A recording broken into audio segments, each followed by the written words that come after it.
Howdy, today I'd like to talk about homecoming as a unique case for the culture of a people. To start, I'd like to define ethnocentrism. It's the assumption that one's culture, value, or beliefs are superior to those of one that are foreign. However, it's my opinion that you cannot exhibit this belief and the belief, no, the observable truth, that everything is bigger in Texas. Now, I'd first need to argue on behalf of Texas as a unique cultural phenomenon. So while the entire state may not be a vulnerable population per se, it certainly has a distinct and diverse one. It may be part of the United States today, but once upon a time, it was its own unique nation. This sense of independence has carried on to today, as Texas has a culture unique from the rest of the South, definitely unique against any state north of the Mason-Dixon line. Natives here are Texans first and Americans second. So how does this unique culture manifest itself? Well, I believe this can be evidenced no stronger than a traditional Texan homecoming. Now, homecoming isn't a tradition that's unique to Texas. Texas, however, does things right, or at least they do them big. They say everything is bigger in Texas, and surely enough, this is no exception. Homecoming in Texas isn't some quaint dance associated with a football game.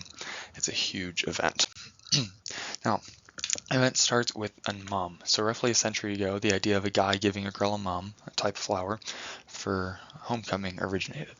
These quaint flowers, though, would quickly undergo an evolution that would make Charles Darwin's head spin.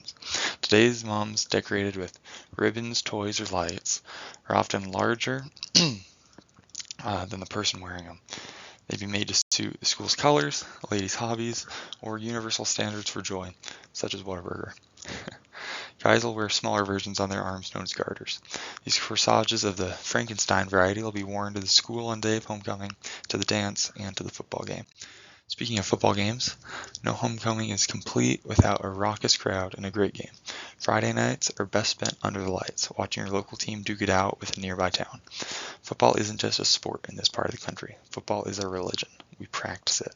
We build giant shrines to it, broadcast it on local radio and TV.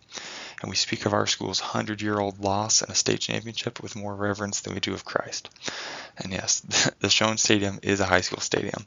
When your whole town is practicing and worshiping the same religion, you need an 18,000-seat temple for everyone to worship.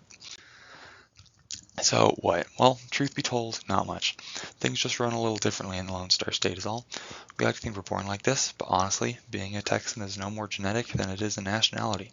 We don't happen upon our culture and traditions, we learn them in a process known as enculturation. So next time you try messing with Texas or forgetting the Alamo, remember that we choose to live the way we do. So you're welcome to join us too. Now I'm going to get myself a Dr. Pepper. Thanks for listening.